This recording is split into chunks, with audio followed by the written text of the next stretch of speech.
I'm Igor Kayfetz, and this is The List Building Lifestyle, a podcast for anyone who wants to build a wildly profitable email list working from home. If you'd like to make six figures, travel the world, and help people improve their lives in the process, then this podcast is for you. I also invite you to attend a free workshop at igor.ac where I'm teaching how I made $21,779.45 in affiliate commissions by sending just 481 clicks to my affiliate link in one day. I'm also explaining why I walked away from ClickBank and I don't promote ClickBank offers anymore, as well as the 5 things I look for in a perfect affiliate offer. I'm even going to show you the one-page website that I used to make over $500,000 in affiliate commissions this year, and I'll even bribe you to attend this workshop by giving you a $497 value course that shows you how to cherry-pick high-converting affiliate offers for your next affiliate promotion. In addition, I'll even give you the 3 offers I'm promoting right now that are making me money as we speak. All that and more at igor.ac. And now it's time to claim your list building lifestyle.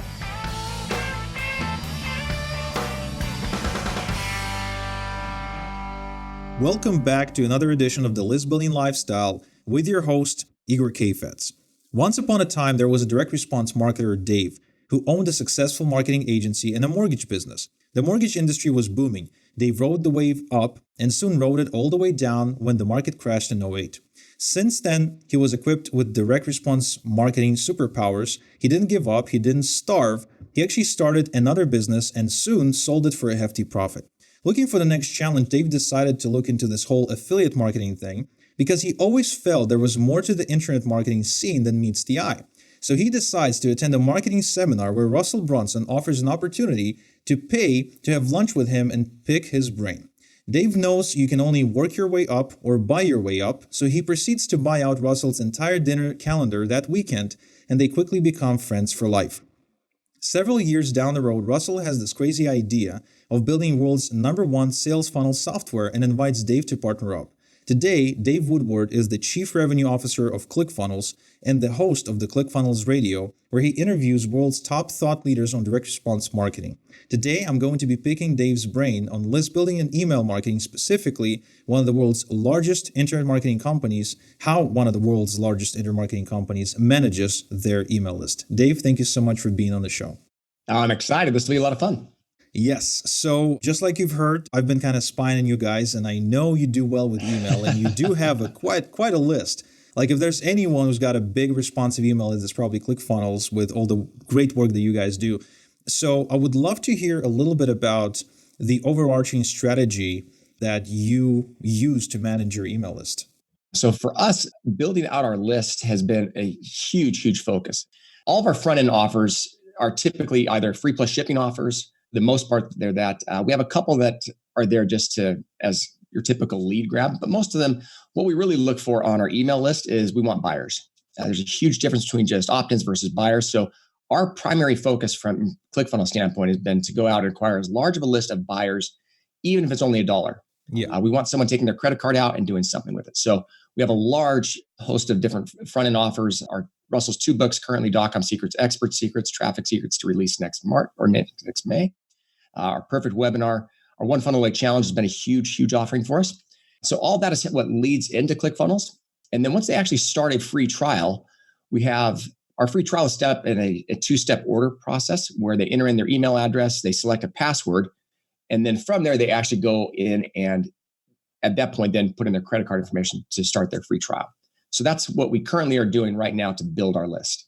Right. So the focus is to create as many lead gen offers as possible to qualify the buyers, even if it's just, here's the free book, just pay the shipping, or it's $1 trial, whatever that is, and put buyers on the list, which is a smart strategy because I'll tell you, I've been in a position where I've had a list into the millions, but they were not buyers. And first off, it's really hard to mail that list because you need some massive server structure. You can't just go to Aweber and be like, hey guys, can you import my million list? They don't want to be friends with you at that point. So having a quality list, and I would assume that your list is probably in the couple of 100,000, maybe 100,000 people, but buyers, it's really powerful because my experience has been that just 200, maybe 300 buyers can actually carry you to 6 figures. So if we're talking 10,000 buyers or 20 or 30 or 50, we're talking about a huge business here. Absolutely. Absolutely. One of the things we've noticed just recently in the last month or two, I was looking at our email list and wondering why we didn't have more, especially so with our ClickFunnels, as they come into ClickFunnels, we have, as I mentioned, they can enter their email address and password before they enter their credit card. And I'm like, where is that list? I want the list of the people who didn't enter their credit card. And so we started going through. So right now, just to give you numbers, typically we have about 1,800 people, 1,700 to 1,800 people a day hit that page and enter in their email address, and roughly 600 to 700 people enter in their credit card information to start a trial. So we have about 1,000 people a day who come in and don't do anything. So I'm like, I want to start talking to those people. We need to find a way of basically working with them. And come to find out, we have never sent an email out to any of those people. Oh my God. So I said, all right, just go back to the first of the year. How large is that? And it was 250,000 people since the first of the year that we missed. Russell, about right to the rib, right? Oh my gosh. Russell was like, find out who screwed that one up and fire him. I'm like, well, it doesn't matter. At that point, firing doesn't matter. The main issue actually for us was realizing there's a massive opportunity. And again, whether your list is that large or if it's smaller, I think too often a lot of people, when they're looking at their list, they think, that person really doesn't matter, it doesn't qualify. They just kind of fall through the cracks. And so for us, we've literally spent the last week at our traffic meeting here kind of going through and saying, let's identify where everybody is in the funnel. Let's identify what is the messaging that needs to happen to them. And then more importantly, let's make sure that that's a custom message that goes out to them to help send them to whatever that next step might be. And so I think when you look at list building, it's all about ascension and helping them, put different offers in front of them, finding ways to communicate with them. That's some of the stuff we've seen just recently. Yes, and a lot of people don't get that when they drive cold traffic. They kind of see it as a one-shot deal. So they click on an ad, they see your page, they don't sign up, well, that's it. Or they sign up but didn't buy, that's it. And, teaching people email marketing, another question, a very common question I get, which is, again, speaks from that position of a belief that it needs to happen in this short period of time or it doesn't happen at all, is that, Igor, how long does the follow-up sequence need to be? And they're like, should it be 7 days or 10 days or 14 days? Like, well, it doesn't actually end. Because for as long as they're on your list and they're interested in what you're sending out and they still haven't purchased anything, you have to continue and you have to find the right angle, have to put that sexy proposition in front of them, the one that gets them going. And we've seen that in our business because we have two major portions. One is a traffic agency where we sell email traffic, and the other one is where we help people by teaching them how to do affiliate marketing.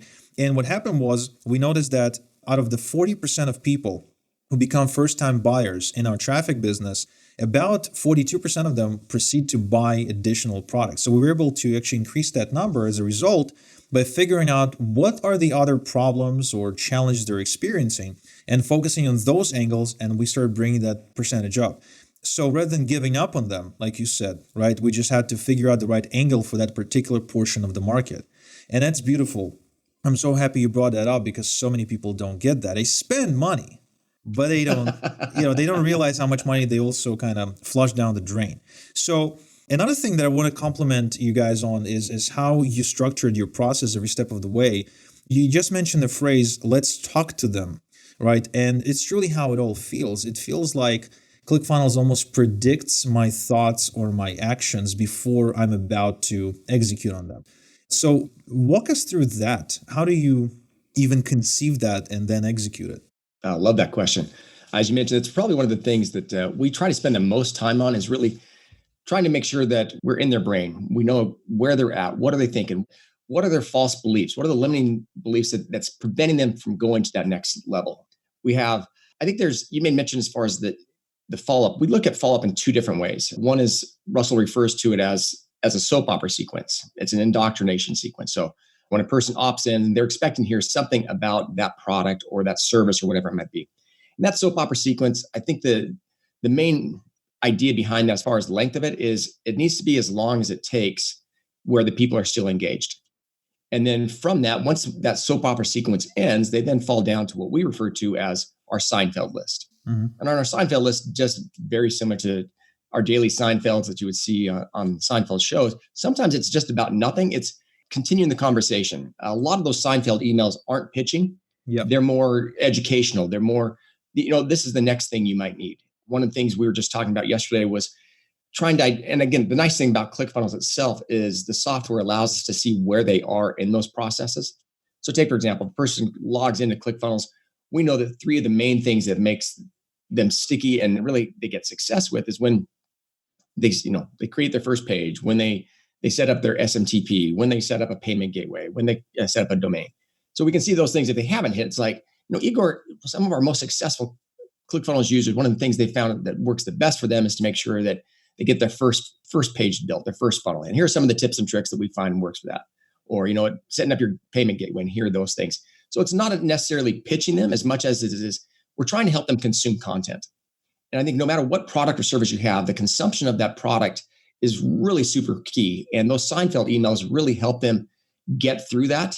And whether it's, I remember Perry Belcher talking about, he was sitting there struggling because he was biting his fingernails all the time. And he opted into this program, basically how to stop biting your fingernails.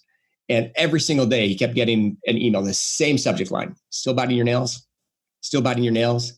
And he says, he felt like the sequence went on forever. And the reality was that was his biggest pain point, was he still was. And finally it's like, yes, I'm still biting my nails. Fine. What do I need to do? And that's what engaged him.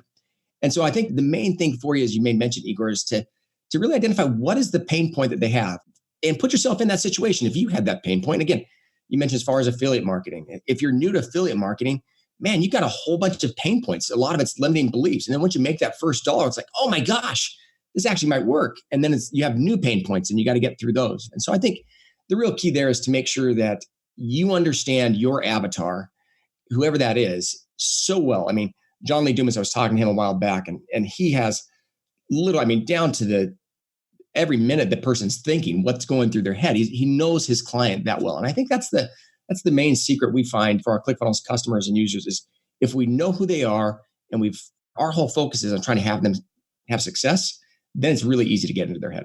Yeah, that's really the number one job of any good direct response marketer.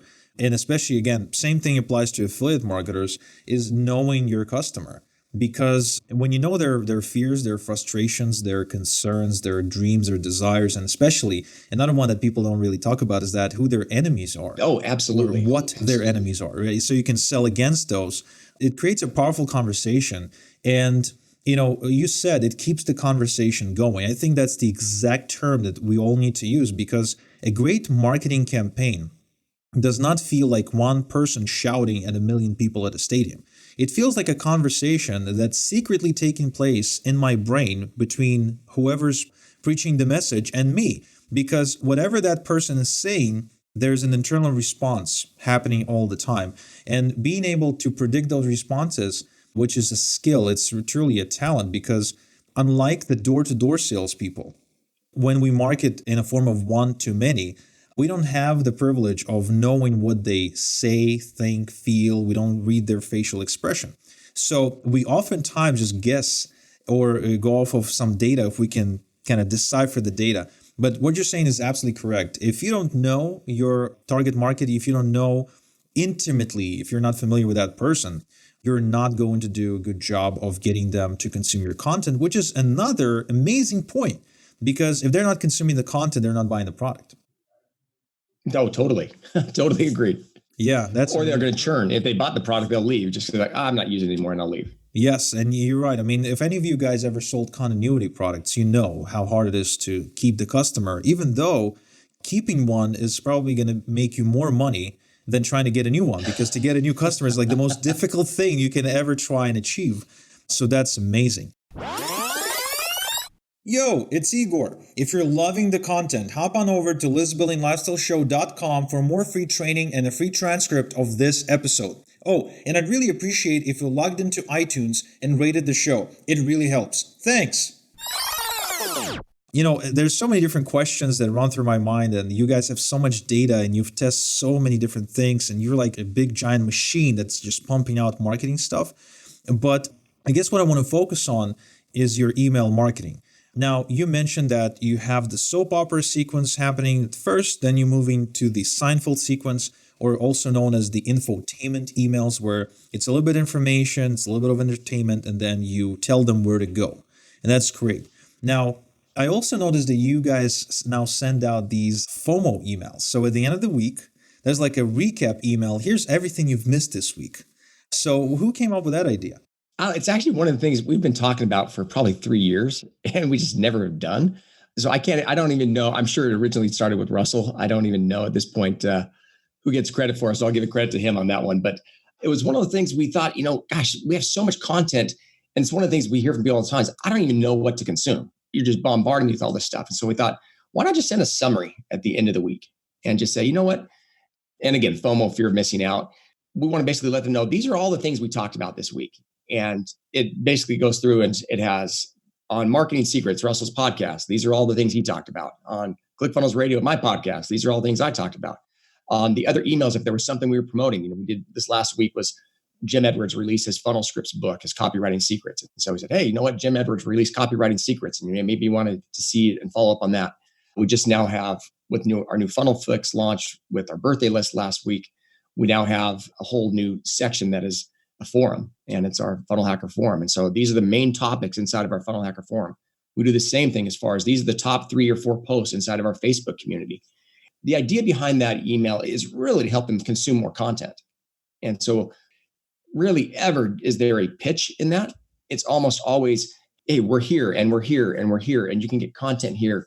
For our community, we love being able to refer to people who created content. So our Facebook community, we want to make sure, hey, these are the top 3 posts with the most user-generated content. These are the top 3 inside of our Funnel Hacker Forum, just because we want to reward people for providing content and driving other people to that.